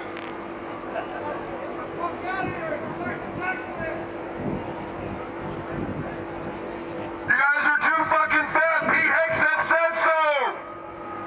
You're on the wrong side of the fence. You're supposed to be defending American fucking citizens. You're helping kidnap people, motherfuckers. They're Calm down, sir. kidnapping people here.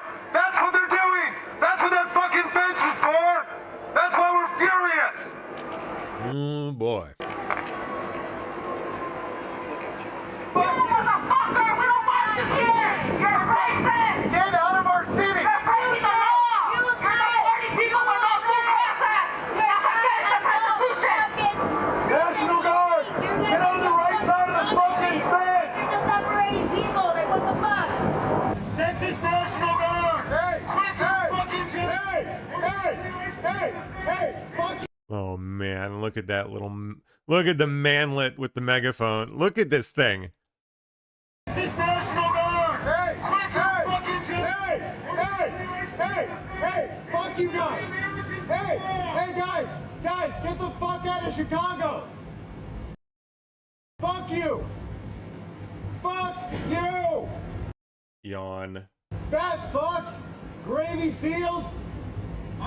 What? Bad thoughts, gravy seals? Fat fucks. Back thoughts? I don't know. No idea.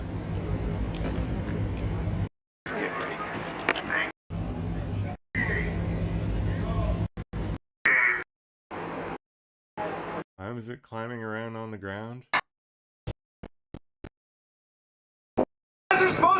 Fried. Fried in the head, man.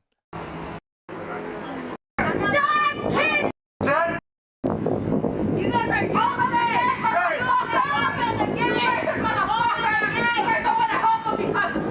Because you are racist! We don't want. Hope it was worth, you know, $100 or whatever it was they're paying them. They're animals. That's why they're fucking animals. They're not human. They're the devil themselves. Hey, dumb fucks! Hey! They're evil. Hey! The devil. The devil over there. Get the fuck out of Chicago. Get the fuck out. We don't want you here. We don't want you. You're a one.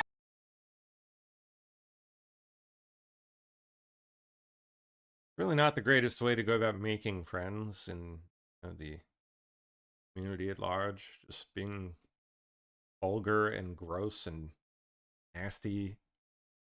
Every other freaking word out of their mouths, for goodness sake. It's just grating. Nails on chalk, man. No one wants to listen to that.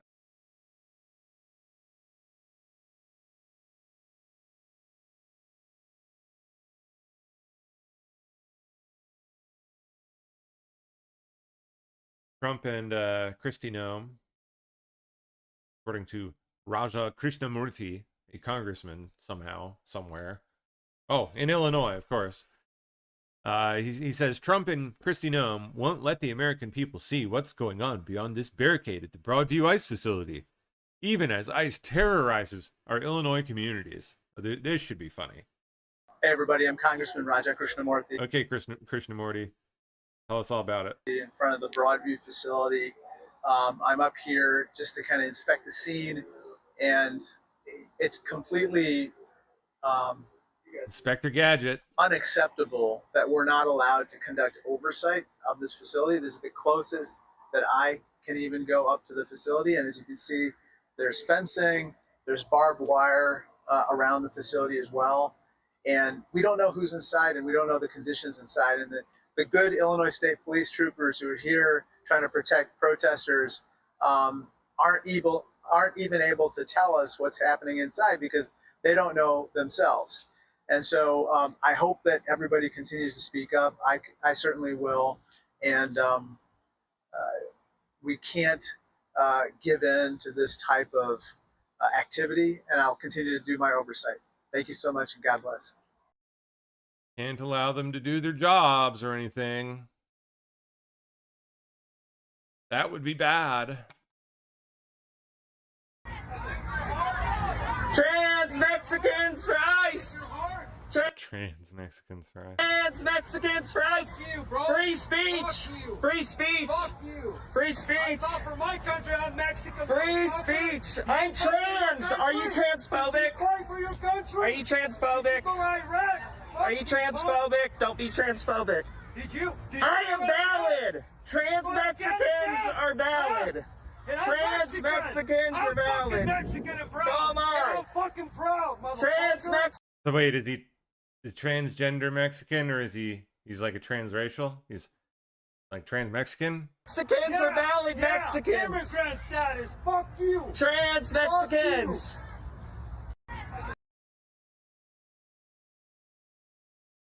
Whatever the case, I mean. Okay. Been a long time since I've seen the Epstein list. Oh boy, what is this? Hell yeah!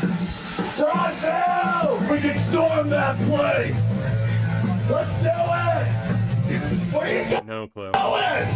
I'm taking it off! This is not going to make you too many friends either. To the Broadville lights of the police! It's been a long time since I've seen a Jeffrey Epstein list!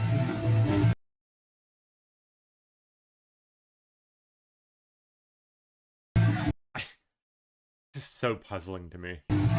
These people to do this stuff. It's been a long time since I've seen a Jeffrey Epstein list! Like it's I get the feeling like it's they think that it's like they intend it to be funny, but it's not. It's just incredibly obnoxious. Let me see the list! Let me see the list! Let me see the list! Let me see the motherfucking list! There's an ICE agent!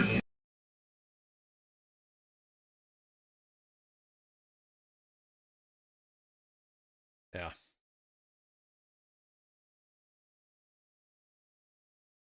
They just end up running people away at breakneck pace. Like no one wants to be around that. Why would you torture yourself with that? Noxious. No protest from 6 p.m. to 9 a.m. A message on a sign read apparently near Broadview Ice facility. Weird.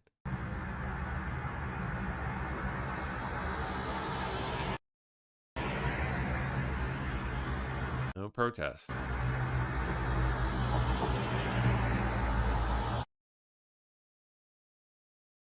Somehow I doubt they'll listen.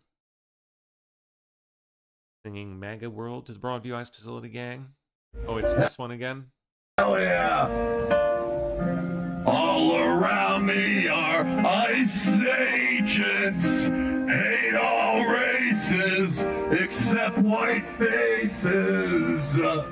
Bright and early to catch brown people. No expression, just regression. Oh, God. Trump appointed prosecutor presented evidence to a federal grand jury Thursday. Indeedy. Indicted LETITIA. Charges of mortgage fraud. Mortgage fraud. Ag. To my colleagues here at MSNBC, this bouncing ball is like the fastest bouncing ball ever. We've been monitoring this ever since we reported that a senior supervisor concluded there was no probable cause to bring this case to a grand jury, one of the lowest thresholds the Department of Justice has to meet. And instead, Lindsay Halligan, the interim U.S. attorney we heard today, had presented the evidence that she believes could lead to indicting LETITIA James today in a courtroom in Alexandria. We now have multiple sources telling us that Halligan presented this evidence, and we are now waiting, as our prosecutors in the Eastern District, to hear if the grand jury has decided to agree with those charges of mortgage fraud involving the New York Attorney General. Carol, if you don't know the answers to any of these questions, just brush me off here. But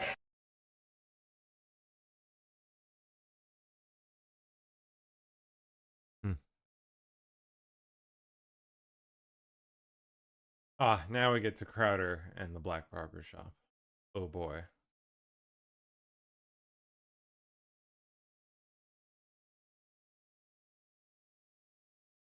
Let's just go to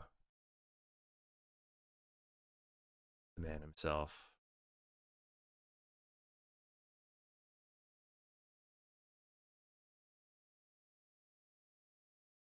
There it is. Have you guys heard the term black fatigue? Mm-hmm. Yeah. Mm-hmm. Mm-hmm. You guys know what that means? Mm-hmm. Mm-hmm. Mm-hmm. Since the last time you came, that's become a thing. Yeah, I was about to say that's just. No, I mean, become a bigger thing, maybe. Oh, thank you, darling. Ooh.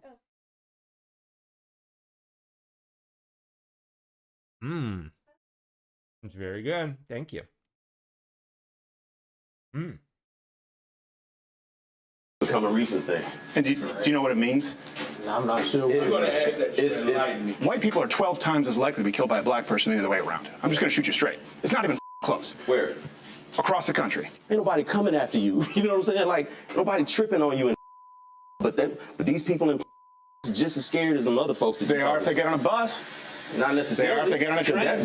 That lady wasn't in danger because that man was black. That lady. Sir. He was in danger because that man. He literally said, "I got that white bitch." It was crazy. Nope. Whenever we want to ask for equality and fairness, it's a problem. So white America. So it's been several trillion. Right after he stabbed her in the head. Dollars. When is it enough? To death. Where's the bird? No. Where's the bird? You're not stopping white America from doing anything. You know what? The bird just burned down $4 billion worth of cities and 60,000 assaults. There's 3 times to 4 times as much homework than the black kid, and the white kid does 2 to 3. Why? Because it's culturally. That's the problem. Exactly. So why is it better parenting from Asians than white parents? Why? You said what? No, you see that look on that face right there? Just doesn't, in one ear out the other. Doesn't even phase him. Doesn't get it. Asians and white parents. Why? You said what? Huh? You said what? In real talk. Why doesn't get it. Why do young black men fight in packs? Have you guys heard of Oh man, I want to hear the answer to that one. Darn good question.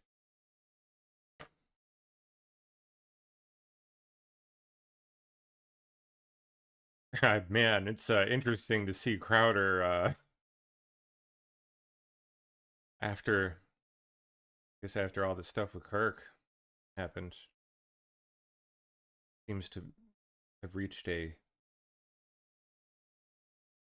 threshold of just not giving an F anymore.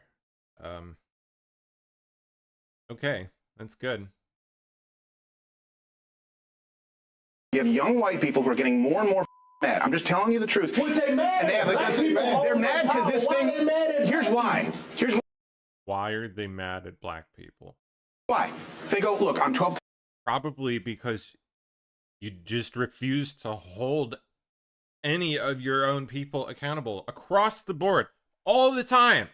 Times more likely to be killed by a black person than you are a white person. And you go, well, that doesn't count. They go, look, my dad's business got burned down. Yeah. My city got burned down. I've been accused of being a racist, even though I'm not. And I'm looking at this right now, and I'm not allowed to have an opinion. And I can't go into certain neighborhoods because I get my ass kicked. And then you just say, yeah, but you've had systemic power. That is a surefire way to breed racism. Oh boy, I bet this got interesting. I've not watched the whole. I checked out like a minute or two of it. Just clicked around a little bit. Man.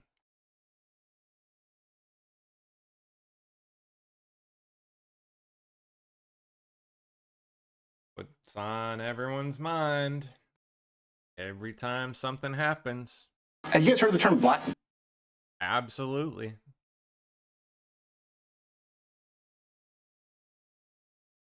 Any especially good moments here? Gonna give us timestamps here in the comments? No? Not. Let's click around a little bit. And they're constantly told that they're not allowed to voice their fucking opinion because they're white. And if those people get pissed off, like that's where we actually could end up with some kind of, I'm telling you, I see this brewing. I see people who were milquetoast white suburb who are becoming actually racist. Now, not all of them. Yeah. But I've seen people actually become racist because they get mugged, their store gets looted, and nothing gets done. They're going, and if I say something, it's turned into a racing. I'm telling you what, that's where it's coming from. At what point do we have a talk and go like, okay, let's reform justice, but we have to be honest as to why it was reformed in the first place. This guy, it's not even the only one. It's every 3 days someone's being offed. Yeah, but at the same time, let's transfer that over to, you know. Oh boy.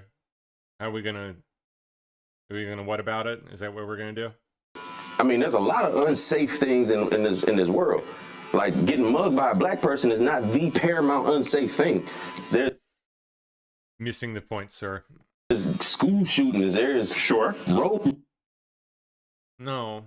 rage. There's all of that shit. Yep. And the primary people that commit a lot of those are people who don't have this skin.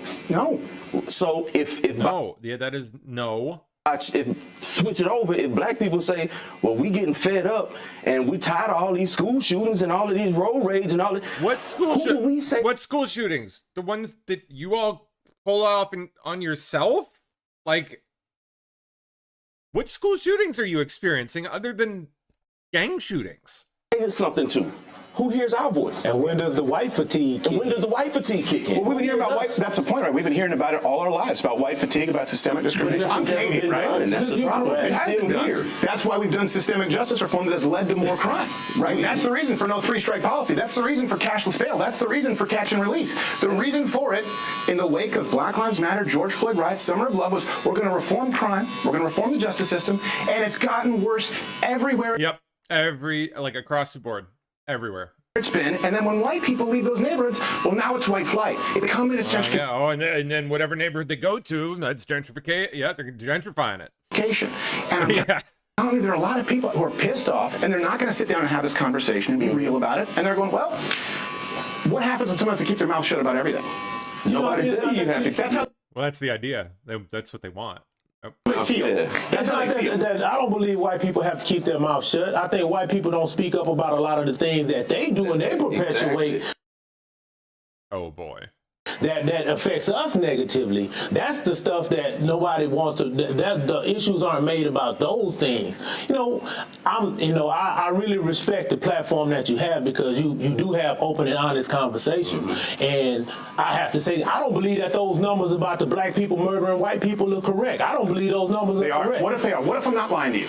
If you're not, then I've been misled and I've been isolated from realistic numbers. But I know in this country, from the time that we got here and until now, there's never been hordes of black people that just go out and maraud and menace white people. Now, interaction. Are you shitting me? Actions happen and things do occur. I'm not saying that they don't, but not by a larger number. We can't be this small a percentage of the overall population and still have the numbers that people try to perpetuate onto us. See, black people do more harm to other black people than we do to other white people. Well, that's true. Whole another conversation. Yeah. That's true. Because people work closer. And we also have historical evidence of groups of white people attacking and chasing black people. So it's coming at. Where are you going to find that? Anywhere in the modern era. Go ahead, please. Toss an example out there, sir. After. So when people say it's not happening now. So I'm just saying. And that's the point. We're at precipice right now. now. That's part of the historical. Yeah. Well, sure, but someone today. Hold on. Yeah, I wasn't finished making my point. I wasn't finished making my point.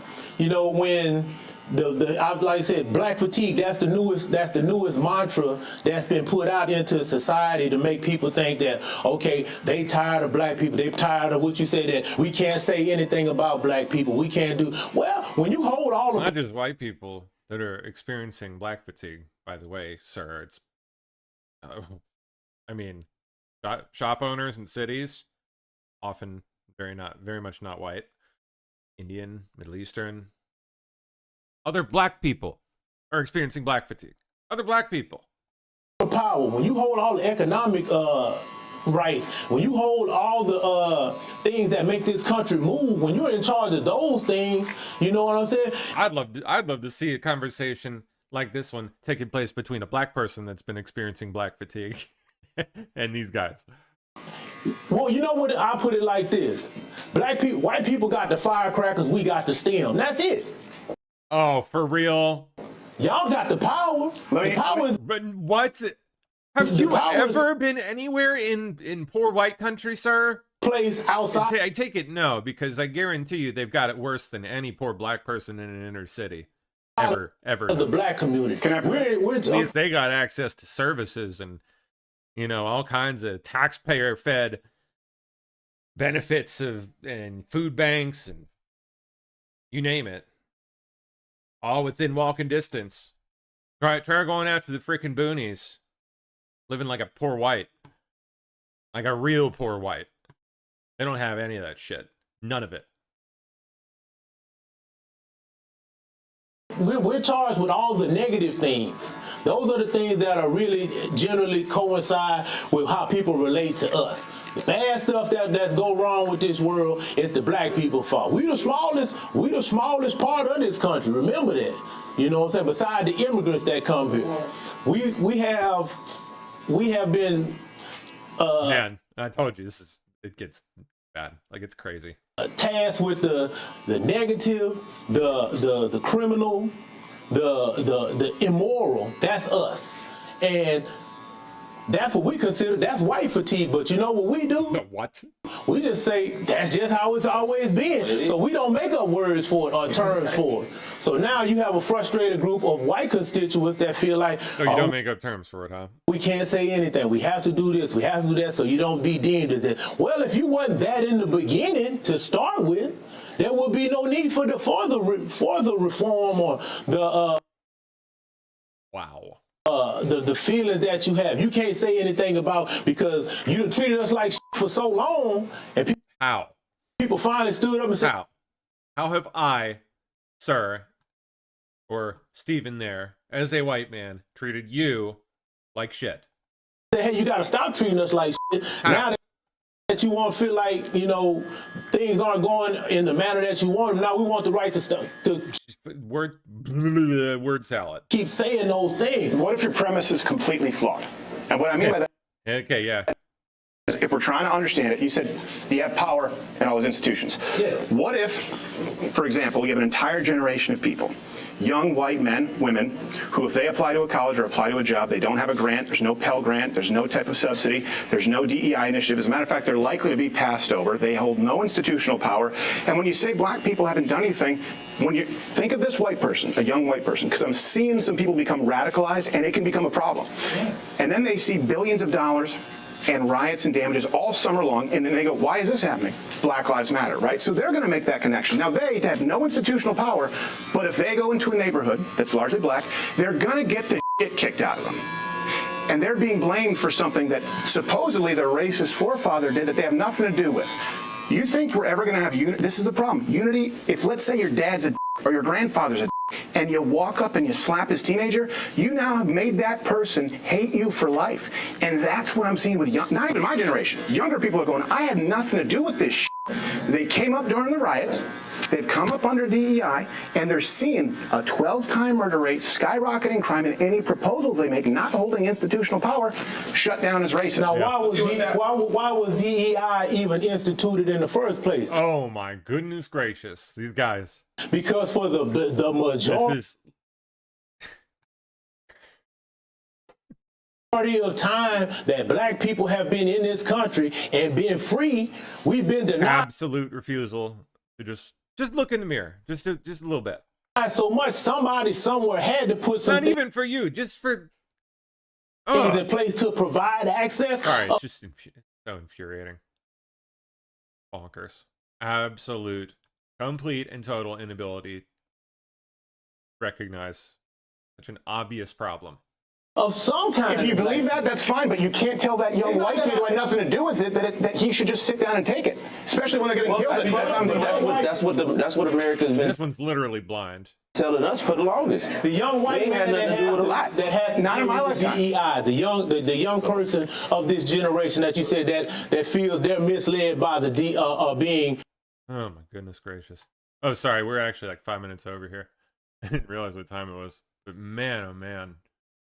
If you watch this and you don't have black fatigue, if you didn't have black fatigue before, you're definitely gonna have it when you're done. My goodness. All right. Like, come on, black people. You gotta like snap out of it. This is indicative of a broader issue in the black community. The fact that this video has gone like it has is, goodness gracious. That's wow. That's some issues. And unfortunately, we're all going to pay the price if they can't figure it the F out for themselves, you know. Sad. All right. Well, that does it, I believe, for me. I think LC's in. He is. Yes, he is. Let me pop my hair off. There he is. What's up, man? Oh, not too much. Hanging out. Yeah, I live in South Dakota, and I see a black person once a month. What? Maybe. Never, right? Like, wow. That's crazy. It's so out of about even what's the there is no good answer. People just need to stop. Gotta stop. PEI and that kind of not feeling bad. I guess like sink or swim, you know. Yeah, I think a little tough love mentality is probably. I don't know that it's a perfect answer, but it's better than what we've been doing. You know, we vain to like, not all those fake, but help out and sink or swim. And, like you said, if we don't figure it out, it's going to cost us anyways. I don't know, because you know we're not going to let people starve. We're not going to let people die, and I'm not for that, by the way.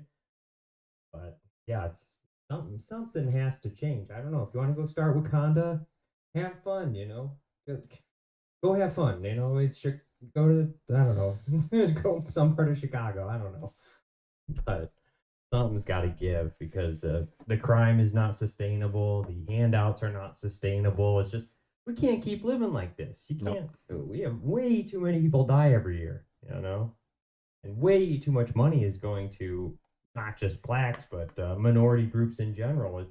It's not sustainable. We need people to be a net positive to society. It's just when you have, I believe it's blacks on average are taking $500,000 throughout their life Per capita. Yeah, for handouts, and Mexicans are about half that. Interesting. It's just, yeah, it's like Asians are a net positive, I think, and white people are a net positive. But yeah, it's we can't keep this up, especially with the way the economy is. Something's got to give. Yep. Yeah, and I hope something good happens. That's exactly. I think if it keeps getting put off and put off and put off, one day people are going to be like, they're going to be done, and that's not going to be pretty. Yeah. I don't want to see that. Indeed. Well, I'll let you get to it, sir. Suppose I'm out of here. I'll go. I'm gonna go catch up with the fam and just kick it for a bit. So have a good show. Very nice. Well, say hi to him for me, and you have a great evening. I'll see you on Saturday. Sounds good, bro. See you around. Yo. Bye. All right, everybody. How's it going? I'll see you back here. All right, bye, YouTube. See you later. I got jet. I got some stuff I gotta get to, so I'd hang out longer, but I got a jet. I will. I think be back tomorrow morning. Tomorrow morning at 9 a.m. So see you guys then. Bye bye.